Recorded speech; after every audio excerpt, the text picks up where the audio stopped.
अजीज़ान मन आपको आपके भाई आदिल राजा का सलाम पहुंचे। मैं आपका सोल्जर स्पीक्स के ऊपर खुश आमदीद कहता हूं। आज 1 फरवरी 2026 है।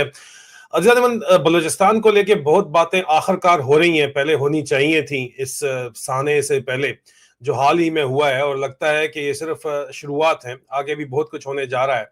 लेकिन बहरहाल इसके ऊपर बहुत से सवालात हैं जो हम करना चाहते हैं, और बहुत सी इंफॉर्मेशन है जो एक अपडेट है मैं आपको देना चाहता हूं। लेकिन उसके अलावा जेफरी एप्स्टीन फाइल इस वक्त हर तरफ छाई हुई है। जेफरी एप्स्टीन आपको पता ही है कि एक अमेरिकी बिजनेसमैन था, जो एक नॉर्मल बैकग्राउंड से उठ के बिलियनर बन गया। उसके ऊपर फ्रॉड के बहुत से केसेस थे, लेकिन सबसे ज्यादा उसके ऊपर केसेस ये थे कि वो एक सेक्स ट्रैफिकिंग नेटवर्क चलाता था और छोटी बच्चियों का इस्तेमाल करता था। कम उम्र बच्चियां, 13-13 साल की बच्चियों का इस्तेमाल करता था बड़े बड़े लोगों को फंसाने के लिए। और उसमें इमरान खान का भी जिक्र आता है, और इमरान खान का जिक्र जिस तरीके से आता है वो हकीकत क्या है। 2 दिन पहले 3 लाख, तकरीबन 35 लाख, 3.5 मिलियन डॉक्यूमेंट रिलीज किए गए हैं जेफरी एप्स्टीन फाइल के। उनमें कौन बड़े बड़े नाम सामने आ रहे हैं, प्रोपेगेंडा क्या किया जा रहा है, इमरान खान के बारे में क्या बात की जा रही है, उसके बारे में भी आपको बताएंगे। लेकिन उसके बाद एक सबसे बड़ा इंटरेस्टिंग किस्म की जो बातचीत चल रही है, जिसके ऊपर किसी की भी नजर नहीं है शायद, और पावर जो आपके ऊपर आपको रूल कर रही है, उसको समझने के लिए, पावर डायनेमिक्स को समझने के लिए इस चीज को समझना जरूरी है कि महलाती साजिशें जो हैं वो दुनिया के ताकत के मराकज के अंदर क्या हो रही हैं, और व्हाइट हाउस के अंदर क्या साजिश, महलाती साजिश उर्दू का लफ्ज है, लेकिन बहरहाल उसको आप गेम ऑफ थ्रोन्स भी कह सकते हैं, अंग्रेजी में गेम ऑफ थ्रोन्स कहेंगे। तो गेम ऑफ थ्रोन्स जो इस वक्त चल रही है, बड़ी इंटरेस्टिंग चल रही है, व्हाइट हाउस के अंदर जो चल रही है, उसके ऊपर हमारे पास इनसाइड इंफॉर्मेशन है, वो भी मैं आपके साथ शेयर करूंगा। लेकिन सबसे पहले बलूचिस्तान की सूरत हाल के ऊपर बात करते हैं। बलूचिस्तान की सूरत हाल को लेके हमेशा से पुराना जो मीडिया नैरेटिव है वो चलाया जा रहा है। बीबीसी भी खबरें छाप रहा है, रॉयटर्स खबरें छाप रहा है, बैन अवी इदारे खबरें छाप रहे हैं। पाकिस्तान की जो हुकूमत है, जो कि इस वक्त हाइब्रिड हुकूमत है, जो अवाम के वोट से नहीं बनी, इस चीज को वाजे कर लिया करें हमेशा से कि अवाम के वोट से हुकूमत नहीं बनी। पाकिस्तान की फौज मुल्क के ऊपर काबिज है, और उन्होंने अपने पपेट्स को काबिज किया हुआ है, आगे इस्तेमाल कर रहे हैं। और सबसे बड़ी पपेट हुकूमत की मिसाल जो है वो सरफराज कल पर जो चला रहा है वो है, जो बलूचिस्तान के अंदर चला रहा है, मगरमच्छ के आंसू जो बहा रहा है और खुद स्मगलिंग का पैसा खा रहा है। बात यह है कि सरफराज बुगटी जो काम, बुगटी तो खैर वो कहां से है, लेकिन बहरहाल बन बैठा है तो कोई बात नहीं, वो भी एक कल पर बुगटी कहलाते हैं। अब सरफराज बुगटी अगर एचएसएन से पढ़ के आ गया, सॉरी गैलियन है, गैलियन या घोड़ा गली से पढ़ के आ गया है, और फौजियों के घोड़े के ऊपर से अगर सवार है, और यहाँ ये ड्रामे कर रहा है, पहले एक लो लेवल का जो आईएसआई के टाउट से लेके चीफ मिनिस्टर बन के बैठ के अगर वो ये कहना चाहता है कि वो हुकूमत है, तो ये बकवास है, ये झूठ है। सरफराज, तुम ना तो हुकूमत हो, ना ही तुम जो है किसी भी किस्म के अवाम के नुमाइंदे हो। तुम्हें जबरदस्ती उसी तरह मुसल्लत किया गया है बलूचिस्तान के सर के ऊपर, जिस तरह पाकिस्तान के ऊपर वोट चोरी करके फॉर्म 47 शोबाज शरीफ अर्दली की सरकार लगाई गई है। और डोरियां, तुम वो कठपुतलियां हो जिनकी डोरियां अब भी फौजी जर्नलों के हाथों में है। इसीलिए तुम्हें हैंडल करने के लिए आसिम मुनीर का साला मोहसिन नकवी बराह रास्त वहां पे पहुंचता है, और तुम्हारे साथ जो है वो पहले एसएचओ वाली बात कर गया था, और अभी आके तुम्हें पंप मार रहा है। और तुम अपनी तस्वीरें भेज के कह क्या रहे हो, बीबीसी को क्या बयान दे रहे हो, बैन अवी न्यूज एजेंसीज को क्या बयान दे रहे हो कि हमने 150 133 दहशतगर्द मार दिए और हमारे सिर्फ 10 जवान मारे गए। अब तक की इतलात के मुताबिक फौज अपनी कैजुअलिटीज को छुपा रही है, और फौज और सिक्योरिटी फोर्सेस की कैजुअलिटीज तकरीबन 100 से 150 के दरमियान है, और ये सिर्फ 10 से 11 मोराल को बचाने के लिए ये बात बताई जा रही है। और जो दहशतगर्दों की तादाद बताई जा रही है 133, दरअसल ये पाकिस्तानी फौज का, मैं इस चीज का ऐनी शाहिद भी हूं खैबर पख्तूनख्वा और बलूचिस्तान के अंदर, और मैं गवाही देने के लिए भी तैयार हूं कि अगर कोई बंदा साइड पे भी खड़ा हो, ये लोग कहते हैं पूरा बलूचिस्तान ही हमारा दुश्मन है, पूरा खैबर पख्तूनख्वा जो हमें नजर आ रहा है हमारा दुश्मन है, उसको जो राह चलते राहगीर को भी, मासूम को भी गोली मार के फेंक दिया जाता है और उसको दहशतगर्द बताया जाता है। अगर दहशतगर्द है तो उसके साथ कोई वेपन एमुनेशन भी पकड़ा होगा ना, कोई दरादम खेल का मेड ही डाल दो वहां पे, कुछ डालो ना वहां पे, कुछ भी नहीं, बस एक फिगर दे दी, बैनुल-अक़वामी इदारों को, हमने इतने लोग मार दिए। हर दफा यही ड्रामा रचाया जाता है। क्यों ये होता है? क्योंकि आप जो बलोच कौम से वादे करते हैं वो कभी भी पूरे नहीं करते हैं।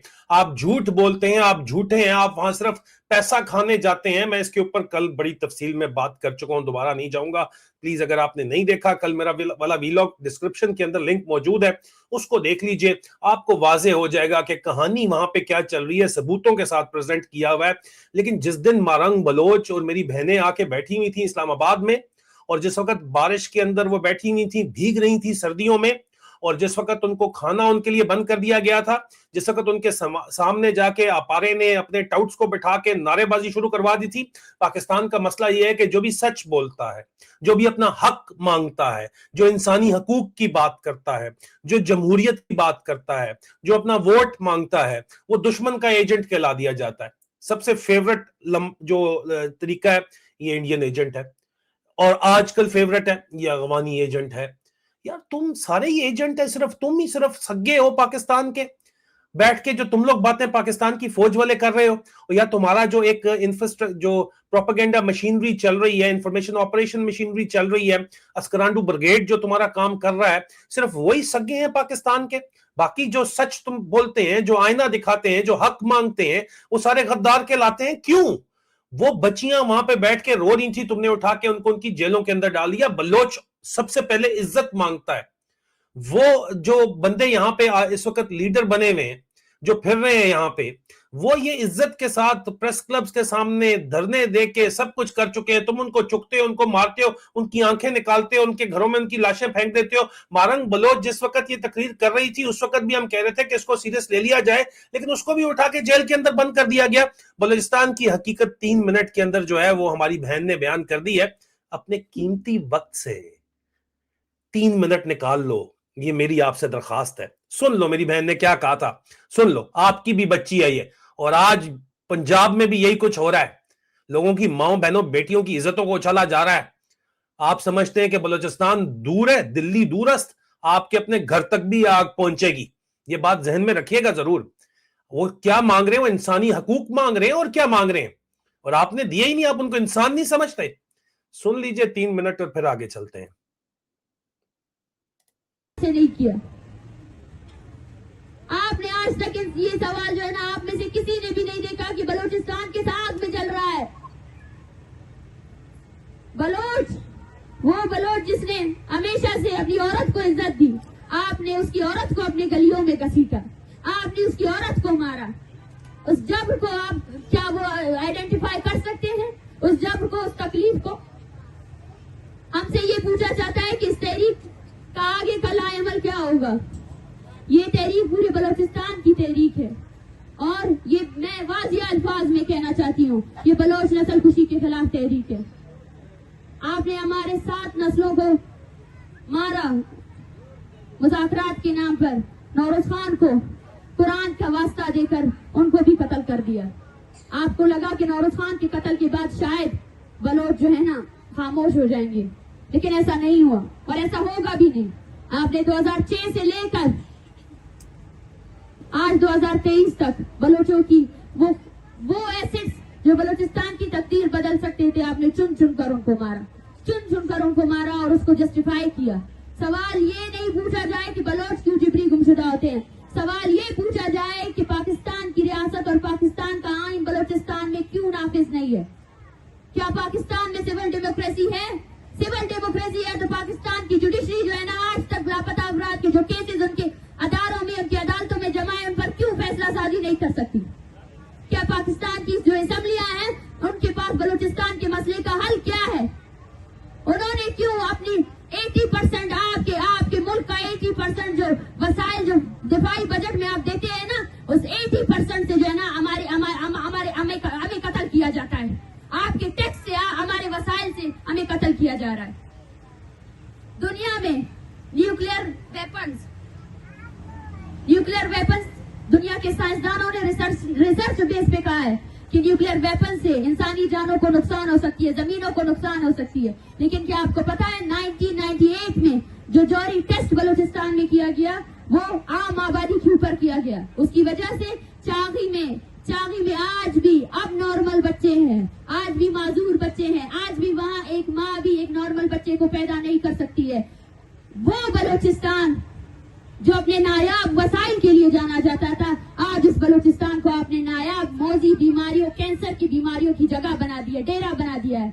और उसी बलूचिस्तान में जिसको आपने कैंसर ज़दा कर दिया है, वहाँ कोई मेडिकल टेस्ट भी अवेलेबल नहीं है, ना ही वहाँ पर जो है ना एक ऐसा हॉस्पिटल है जो उन लोगों का इलाज कर सके। और आप फिर कहते हैं कि ये नस्ल कुशी नहीं।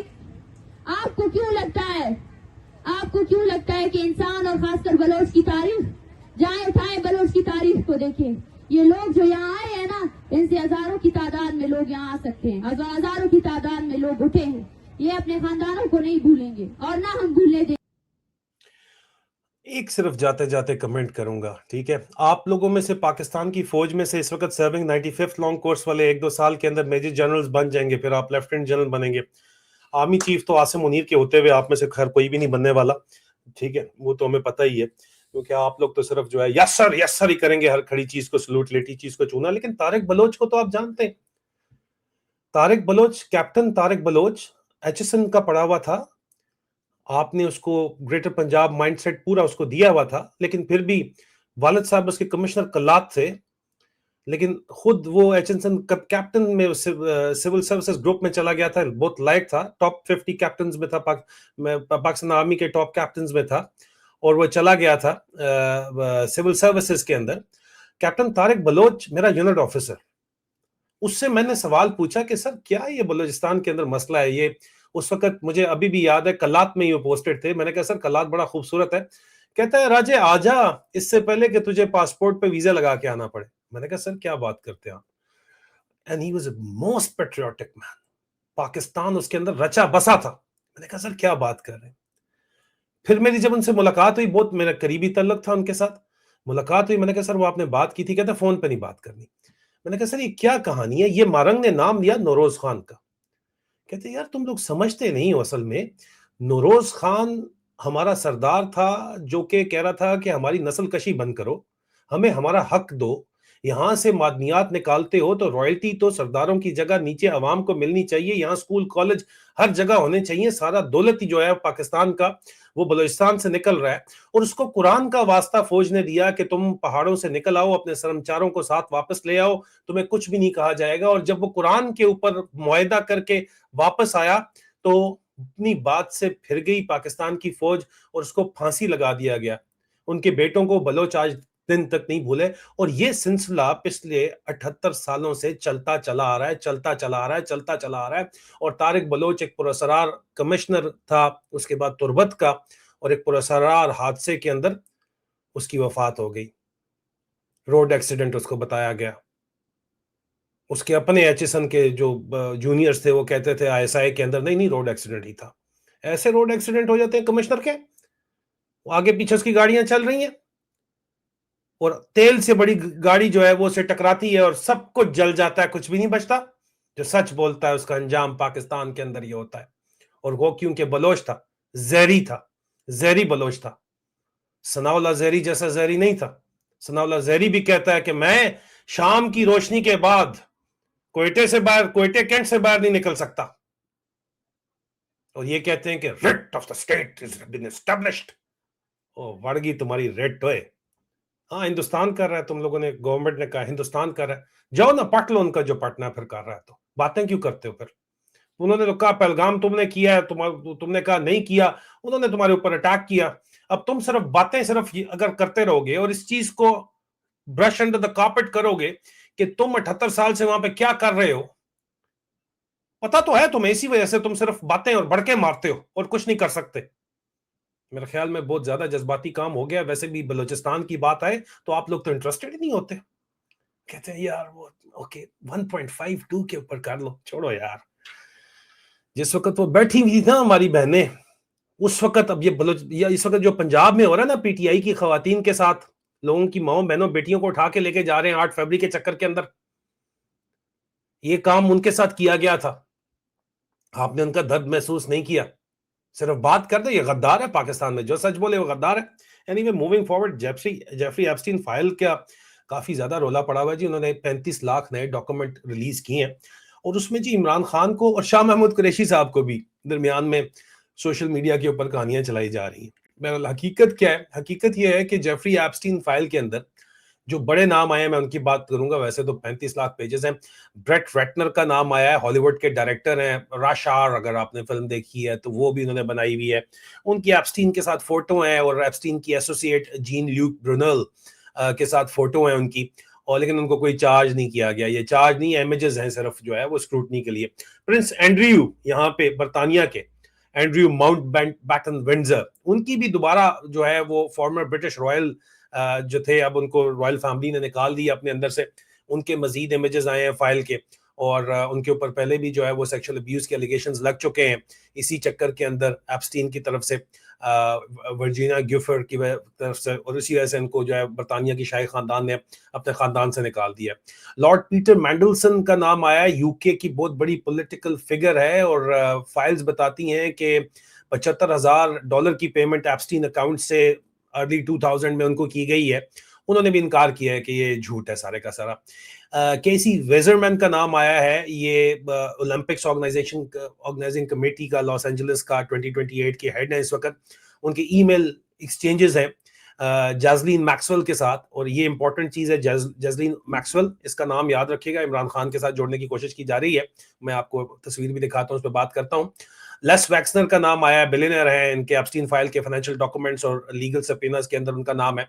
और उसके बाद डोनाल्ड ट्रंप का नाम आया है, सदर डोनाल्ड ट्रंप का। और वो एफबीआई के 35 लाख के जो नए डॉक्यूमेंट्स हैं उसमें रेफरेंसेस हैं फाइल में उनकी रिलीज के।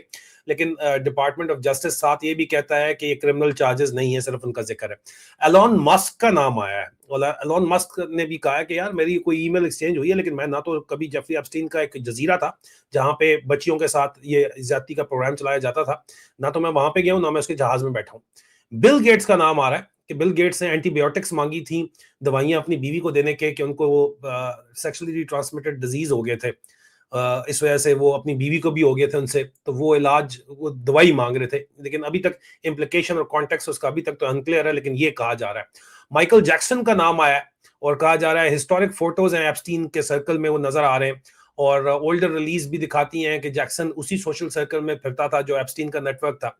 और एडिशनल फिगर्स भी हैं, साबिक सदर बिल क्लिंटन का नाम है और दोबारा से जिसलीन मैक्सवेल का नाम आता है। यहाँ पे इमरान खान को लेके एक तो शाह महमूद कुरैशी साहब को का नाम खामखा में चला जा रहा है मैंने, और मुझे बार बार टैग किया जा गया एक्स के ऊपर कि देखें जी शाह महमूद का नाम आ गया। बहरहाल वो मैंने चेक किया तो ये सारा टोटल बकवास है। फोकस शिफ्ट करने की पाकिस्तान से शाह महमूद का नाम नहीं है इस लेटेस्ट के अंदर, ना ही मिडिल ईस्ट से किसी का नाम है, वो भी प्रोपेगेंडा चलाया जा रहा है। इमरान खान की इस तस्वीर को लेके बार बार उछाला जा रहा है, ठीक है जी, कि ओहो ये जेफरी एप्स्टीन की गर्लफ्रेंड है और इसके ऊपर बार बार बात की जा रही है। लेकिन मैं इसको आपको सिर्फ जो इस वक्त वाकई जो हकीकत है वो क्या है, हकीकत ये है कि जो लीक्ड रिपोर्ट्स वाकई ऑफिशियल निकली हैं। ये एक फंड रेजिंग इवेंट था जिसके ऊपर इमरान खान शौकत खानम के लिए फंड रेज करते हुए और मुख्तलिफ फंड रेजिंग इवेंट्स में पूरी दुनिया के अंदर फिरते थे और ऑरेंज जूस वो पी रहे हैं, ठीक है, और बातचीत हो रही है। जाहिर बात है अमीर लोगों से मुलाकात करके उनसे फंड रेजिंग का काम इमरान खान किया करते थे। जो हकीकतन जो फाइल इसके ऊपर वसीम अकरम ने भी ठीक ठाक बजाई है उन लोगों की जो इसके ऊपर बात कर रहे हैं, लेकिन वो पुरानी बात होगी। जो फैक्ट चेक इस वक्त कॉन्टेक्स्ट है जिसके अंदर आप इमरान खान की बात करते हैं, तो इमरान खान का बड़ा वाज़े तरीके से कहा यह जाता है कि जेफरी एप्स्टीन की जो ऑफिशियल फाइल लीक हुई है उसके अंदर उसने ये कहा था कि इमरान खान जो नई डिस्क्लोज्ड एप्स्टीन ईमेल्स हैं जो पब्लिक की गई हैं यूएस हाउस डेमोक्रेट्स की ओवरसाइट कमेटी की तरफ से, वो 31 जुलाई 2018 का एक्सचेंज है जेफरी एप्स्टीन की ईमेल का, जिसमें उसने लिखा था कि इमरान खान जो है वो एक is a much greater threat to peace, एक दुनिया का बदनाम तरीन बंदा जो बच्चियां छोटी छोटी जो है सप्लाई करता है। नाम बड़े आते हैं पाकिस्तान में भी पर्दा नशीनों के जो इस वक्त ताकत के ऐवानों में बैठे हुए हैं या जिनकी बेटी या भाई बैठे हुए हैं, वो भी हम सामने ले आएंगे। 13-13 साल की बच्चियों के चक्कर में अंडे उनसे खा रहे हैं और बाद में क्या कर रहे हैं वो भी हम ले आएंगे सामने। लेकिन इमरान खान के बारे में बदनाम जमाना वो बंदा जिसकी औकात जो है वो ये है कि वो एक दल्ला है छोटी छोटी बच्चियों का, वो कहता है कि इमरान खान अमन के लिए खतरा है, और अर्दवान से, खुमीनी से, प्रेसिडेंट शी जिनपिंग से और प्यूटन से भी बड़ा खतरा है, और रियली बैड न्यूज कहा गया। और एप्स्टीन की पर्सनल ईमेल के अंदर ये रिमार्क्स थे, ठीक है। और इसके अंदर ये वाजे होता है कि इमरान खान के खिलाफ ये जो साजिश हुई है, इसके अंदर जेफरी एप्स्टीन इमरान खान के खिलाफ साजिश करने में शामिल था। और इमरान खान की साजिश अगर एप्स्टीन कर रहा है तो अभी वो कह रहे हैं जी केजीबी कर रही है, पहले मुसाद का नाम आ रहा था बार बार, लेकिन हकीकत यह है कि इमरान खान को दुनिया की वो ताकतें, शैतानी ताकतें, ये शैतान है ना और क्या है, दुनिया की शैतानी ताकतें इमरान खान को अपने दुश्मन के तौर के ऊपर देखती हैं, इसलिए ये बात कर रही हैं। और ये हकीकत है, बाकी सब फसाने हैं, ठीक है। बाकी जाहिर बात है, ये जो कुछ नाम आए हैं इनके लिंक्स तो हैं, और आगे चल के बहुत सी चीजें खुलेंगी, और ये हरकतें तो यहाँ पे पैसा जब जरूरत से ज्यादा आ जाता है और शैतानी जहन होते हैं, तो वही काम होता है जो दुल्ला हारा अल्लाह की औलाद करती है। अब तबादले डॉक्टर भी आते हैं, मुलाकातें भी करते हैं, बहुत कुछ होता है, सब कुछ। बहरहाल अगर आप बहुत ज्यादा तकलीफ होगी पटवारियों को तो वो भी खोल देंगे, फिर तस्वीर तो इसलिए रोकी है डॉक्टर ना मारा जाए, नहीं तो बहुत कुछ हो सकता है। बहरहाल लेकिन मूविंग फॉरवर्ड, व्हाइट हाउस के अंदर एक गेम ऑफ थ्रोन्स चल रही है, मैलाती साजिशें चल रही हैं। बार बार ये कहा जा रहा था कि जनाब व्हाइट हाउस में, अब क्योंकि सदर ट्रंप ने भी कहा कि यार मेरा जो है ना वो अभी वक्त पूरा है, मैं बीमार भी हूं, 10 साल आखिरी में जीऊंगा। बात तो वो यही कर रहे हैं, मीडिया के अंदर आके भी करते हैं। और बात हो रही है कि जी रिपब्लिकन्स और सदर ट्रंप का जानशीन कौन होगा, तो जेडी वैंस उनके वाइस प्रेसिडेंट का नाम लिया जाता था काफी ज्यादा कि यार ये पोजीशन हो चुका है, या मार्को रूबियो का भी नाम लिया जाता था कि यार वो वाइस प्रेसिडेंट मार्को रूबियो जो वजीर खारजा उनका सेक्रेटरी ऑफ स्टेट है, और अगला प्रेसिडेंट जो है उसके लिए जेडी वैंस होगा। ये फाइनल ऑलमोस्ट बातचीत की जा रही थी, बहुत से लोग इसके ऊपर बहुत सी बातें कर रहे थे। लेकिन अब पता ये चला है कि एक तरफ तो जो व्हाइट हाउस के प्रेसिडेंट ट्रंप का जो कैंप है वो कहता है कि तमाम डीप स्टेट को रेज कर दिया सदर ट्रंप ने, और अपना डिफेंस मिनिस्टर लगाया जो एक रिटायर्ड मेजर है, उसने तमाम की तमाम अमेरिका के जर्नलों को सामने बिठाया, बुला के, पूरी दुनिया से बुला के उनका टोटल बुलशिट प्रोग्राम चलाया, टिपिकल फौजी स्टाइल के अंदर, बीएसएम स्टाइल के अंदर, BSM style, sergeant, brigade sergeant major style के अंदर। उनका अपनी औकात के अंदर रहो। एक मेजर बैठ के, जब मुझसे क्या तकलीफ है पाकिस्तान के जर्नलों को, एक मेजर बैठ के उनको उनकी औकात बता रहा होता है, ये उनको असल तकलीफ है पाकिस्तान के जर्नलों को, ठीक है। तो इसी तरह जो है वो पीट हेग्सेथ ने भी यही काम किया, और ये सामने बिठा के जो है उन्होंने सबको लताड़ा चंगे वाल तरीके से, और नेशनल टीवी के ऊपर उन्होंने उसको नशर किया। और इसलिए प्रेसिडेंट ट्रंप का क्या कहता है कि तमाम डीप स्टेट जो है उसको उसकी औकात के अंदर लाया है, और इस वक्त पावर सेंटर जो है वो टोटल प्रेसिडेंट ट्रंप है। चलो ठीक है, उस पावर ट्रंप, ये उनका मौकफ है प्रेसिडेंट ट्रंप के कैंप का। उनका जो पावर सेंटर है, इस पावर सेंटर के अंदर जब आप बात करते हैं तो इस पावर सेंटर की जानशीनी की जंग जारी है। और ये इक्तदार की जंग इसलिए भी बहुत ज्यादा जो है इंपॉर्टेंट है क्योंकि दोबारा वही क्लेम कि एक मेजर पीट हेग्सेथ के जरिए पूरे बड़े बड़े 4 स्टार 5 स्टार फील्ड मार्शल, जिनको आपका फील्ड मार्शल जाके जिनके आगे सजदे मजदे करके उनकी जो है मिन्नत तरला प्रोग्राम करता है, उनको उनकी औकात के अंदर एक मेजर लेके आया सामने बिठा के नेशनल टीवी के ऊपर। उन्होंने कहा तुम अपनी औकात के अंदर रहो, ऊपर से ये जमहूरियत है, अवाम ने वोट दिया जिसको, उसने मुझे लगाया है, मैं तुम सबको जो कहूंगा वो तुम करोगे, अपनी साजिशें दाएं बाएं अपने जो है ना छोटी 1.5 इंच की मस्जिदें अपनी कमांड में मत बनाओ। उनको उनकी औकात में लाया। तो इसलिए ये बड़ा इंपॉर्टेंट है कि ये एक एंटी डीप स्टेट जो प्रेसिडेंसी की लेगेसी है, और ठीक है उसके बड़े रोले लांजे हैं, लोग कहते हैं उसको, उसके ऊपर मैं नहीं जा रहा। ये किसको ट्रांसफर होगी, तो कहा जा रहा था कि जनाब जेडी वैंस को होगी, लेकिन अब कहा यह जा रहा है प्रेसिडेंट ट्रंप के कैंप से कि नहीं, जेडी वैंस का इस वक्त इस मामले में टाकरा जो है, जेडी वैंस को ये ट्रांसफर करने की जो बातचीत की जा रही है वो पुरानी बातचीत हो गई है। अब पोजीशन के अंदर जो है वो डॉन जूनियर जो है वो सदर ट्रंप के बेटे बिजनेसमैन है, उनके अंदर उनको लाया जा रहा है सामने। और इस मामले में जो व्हाइट हाउस के अंदर एक शदीद बड़े अरसे से जंग जारी थी जेडी वैंस और डॉन जूनियर के दरमियान, और इसके ऊपर बहुत सी स्टोरीज भी पहले की जा चुकी हैं, लेकिन अब फाइनल कहा जा रहा है कि जनाब जेडी वैंस का डब्बा बंद करके डॉन जूनियर टॉप के ऊपर है और सदर ट्रंप जो है वो रेडी है इसके ऊपर। और उनकी लड़ाई की वैसे बड़ी फनी किस्म की है। ये जेडी वैंस ने के खिलाफ डॉन जूनियर ने एक अपना इंस्टाग्राम के ऊपर पोस्ट की है कि जेडी वैंस जो है उन्होंने अल्ट्रासाउंड शेयर किया अपने चौथे बच्चे का। ये जेडी वैंस की जो है आईवी और वाइस प्रेसिडेंट को ने टैग भी किया है शोगल मेले के अंदर। लेकिन इस तरह चीजें जो है वो बंदा मजाक के अंदर तो टैग नहीं करता। और ये Donald Donald Trump junior, Don junior इनको बोलते हैं, और जो पावर फिगर्स हैं ट्रंप कैंप में वो इनको फुल फ्लेज सपोर्ट कर रहे हैं। उन्होंने ये चीज शेयर की है कि जी ये जेडी वैंस का चौथा बच्चा जो है यहाँ पे जमने वाला है, इसको आप देख लें। तो कहा यह जा रहा है कि इस वक्त जो आगे सदर ट्रंप का जानिशीनी है वो जेडी वैंस के पास नहीं बल्कि डॉन जूनियर के पास है। और डॉन जूनियर को बहुत ज्यादा कोशिश की पाकिस्तान ने कि लिबर्टी फाइनेंशियल के चक्कर में वो आ जाएं किसी तरह, लेकिन ये नहीं आए। डॉन जूनियर पाकिस्तान नहीं आया और एमओयू साइन करने जो है वो स्टीव विटकॉफ का बेटा आया हुआ था छोटा सा, जिसको आसिम मुनीर जो है उसकी मिन्नत तरला कर रहा था और उसको जाके वहां पे एक्सप्लेनेशन देनी पड़ी है उसके बाप को, हमारी इतलात के मुताबिक अलेजेडली, कि तुम्हारा पुत्र कहाँ से जो है अमेरिका की नुमाइंदगी करने लग गया। तुमने कहा नहीं यार वो मैं उसका कैरियर वगैरह बना रहा था, तो वो भी जो है हमें पता है कि इश्यूज हैं वहाँ पे, लेकिन वो तो सिर्फ बिजनेस डील करने के लिए गया था। तो अमेरिका के झंडे लगा के आसिम मुनीर ने उसको बिठा लिया यहाँ पे। तो व्हाइट हाउस से अगर कोई है ना वो चपरासी भी चला जाए या कोई जो है वो वहाँ पे होता है ना जनरेटर वगैरह स्वीपर वगैरह जो है वो मसली भी चला जाए ना, तो सदर आसिम मुनीर उसको साथ बिठा लेगा तस्वीरें खिंचवाने के लिए। यहाँ तो इतनी टोटल औकात है आपकी, सेल्फ वर्थ जो है पाकिस्तान के जर्नैलों की वो बड़ी क्लियर है।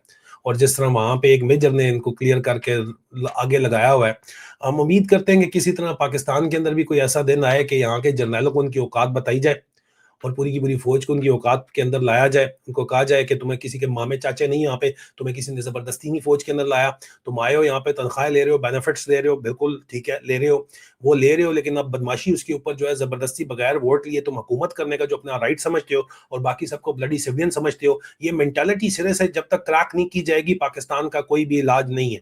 और इलाज तो हम करेंगे इंशाल्लाह, और इलाज तो होगा, ये आपसे वादा है। और इलाज इनका जो है वो करने के लिए जो बंदा है वो कैदी नंबर 804 है, जिसको ऊपर नीचे दाएं बाएं से ये कोशिश कर रहे हैं फंसाने की। और जब वो आ भी जाए पावर में तो ये ऑलरेडी प्लान कर रहे हैं कि यार उसने आना भी है तो उसको चारों तरफ से घेर के पुराने कचरे से रखना है, और पुराने कचरे से तो नया पाकिस्तान नहीं बन सकता। लेकिन वो बात की बात है, फर्स्ट स्टेप हकीकी आज़ादी है जो हमने हासिल करनी है। अपना ख्याल रखिए, बहुत जल्द दोबारा मुलाकात होती है। और डिस्क्रिप्शन के अंदर जो पिछला वीडियो बलूचिस्तान अपडेट का वो भी जरा देख लीजिएगा। खुदा हाफिज।